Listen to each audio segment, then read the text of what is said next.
14 lives. That was the cost of a single glass of water. On October 4th, 2019, headline didn't just scream tragedy, they demanded a villain, and they found one in Roopa Devi.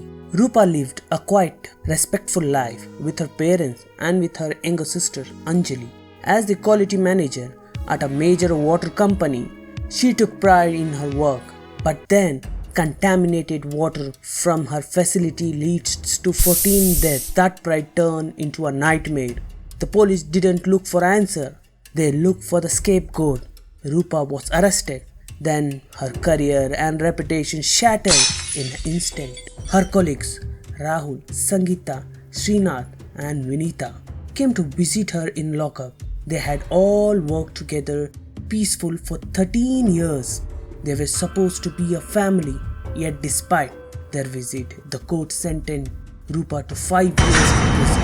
The verdict was crushing blow, delivered not because of hard proofs, but because there was no evidence to prove her innocence. Roopa refused to break. She filed an appeal after appeal, but the system wouldn't just listen. A year passed. Despite asked her sister Anjali to take a different path, hire a private detective. Anjali's search led her to a dim basement to find a man known as Mr. Nobody. At first, the shadow and the stained instincts terrified her. She didn't know how to ask for help, but Mr. Nobody sensed the fear at the park and to wear a mask to keep her identity assured. At the park, hidden behind her mask, Anjali poured out the whole story. Mr. Nobody listened quietly. Her eyes was fixed on her, analyzing every word. He agreed to take the case. Mr. Nobody began his investigation at the water company. He collected samples, analyzed the data, and tried to reconstruct the crime. At first, it looked like a negligence, but Mr. Nobody didn't believe in an easy answer. He realized that the contamination was too precise. It has been planted, but by whom and why?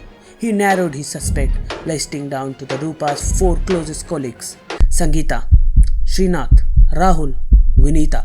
Srinath and Vinita were a newly married couple. They seemed to have nothing to gain.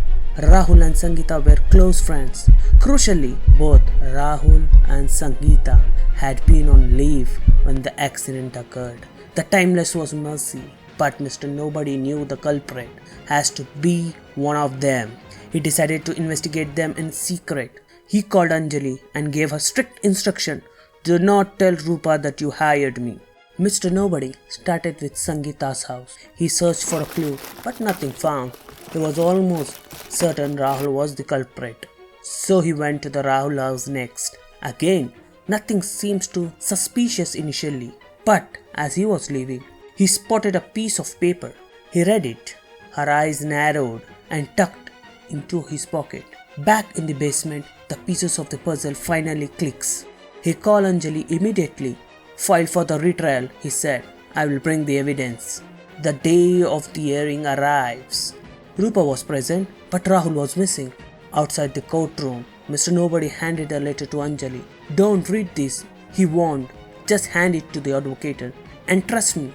He asked if Rahul was in the court. When Anjali says no, Mr. Nobody said never mind and left. Anjali rushed inside and gave the letter to the advocate. As the lawyer read it, his expression changed. He understood everything. He immediately asked the judge for 2 days adjournment before the final verdict. The judge granted it. Confused, Anjali asked the advocate what was in the letter. The advocate looked grimmed. It says that it's going to happen again tonight. Someone will be blamed and the real killer will escape. Mr. Nobody calls Anjali with one final order. Stay home tonight. Under the cover of darkness, Mr. Nobody to the water company. He saw a shadow moving.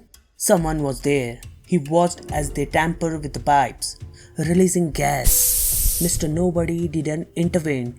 He simply watched, silent, and prepared for the final showdown. The court reconvened. Roopa stood in dock, anxious. The advocate asked Anjali for the evidence. He is on his way, she whispered. But Mr. Nobody wasn't there. He had been in a severe accident on the way to the courthouse. He woke up in the hospital bed, in a pain, IV drips, and ran out of the hospital towards the court. Inside, the judge was about to deliver the verdict. Guilt due to the lack of evidence. Suddenly, the door burst open. Mr. Nobody scrambled in, breathless. "Stop! The real culprit is in this room." He faced the stunned audience. "Last night, I released poisonous gas into the ventilations of this building. It shows no symptoms at first, but it's activated after 24 hours. It is fatal." Panic grips through the rooms. "I have an antidote right here," Mr. Nobody shouted, holding a vial. "You have 15 minutes to leave." Sangeeta probes. He screams and rushes towards Mr. Nobody, trying to snatch the antidote. "Got you," Mr. Nobody said calmly. Sangeeta was arrested on spot. The judge was bluffed. "How did you know? And what was about the gas?" "There was no poison," Mr. Nobody admitted. "Last night, I saw a pipe leaking water vapor at the factory. I just used the fear to flush her out." The judge commended him for his brilliance. After the chaos, Roopa thanks the judge, her advocate, and the mysterious Mr. Nobody. But she turns to Sangeeta with tears in her eyes. "Why?" Roopa asked, voice trembling. "Why did you do this?" Sangeeta laughed bitterly. "You are the real villain, Roopa." "Me? How?" "I love Rahul," Sangeeta confessed, "but he only had eyes for you. He admired your ethics, your work, your personality. He felt in love with you, even if he had ever said it." The courtroom fell silent. Sangeeta continues, her voice dripping with venom. "I needed him. I knew I couldn't have him as long as he respected you. So I had to break his trust. I had to show him you were unethical, careless. I poisoned the water so he could hate you and come to me." "You killed 14 innocent people just for that?" Roopa whispered, horrific. "And did you get him?" "No, Sangeeta. He defended you. He was more confident in your innocence than ever. So I planned to kill him too. But your lawyer requested for 2 days, ruined my plan." "Where is Rahul?" Roopa cried out. Sangeeta just laughed and turned away as the police dragged her out. Roopa broke down his tears, fearing the worst. Mr. Nobody gently handed Roopa a bottle of water. "He's safe," he said softly. "I knew he was in danger. 2 days ago, I took him in a secured location." At that very moment, Rahul walked into the courtroom. He ran to Roopa and hugged her tight. "I knew my life was yours," Rahul said. Roopa smiled through her tears. "And I know my love." Share your thoughts, comment below, subscribe for more. If you like this story, hit the like button and share it if it added value. Stay tuned, Hollow Angels.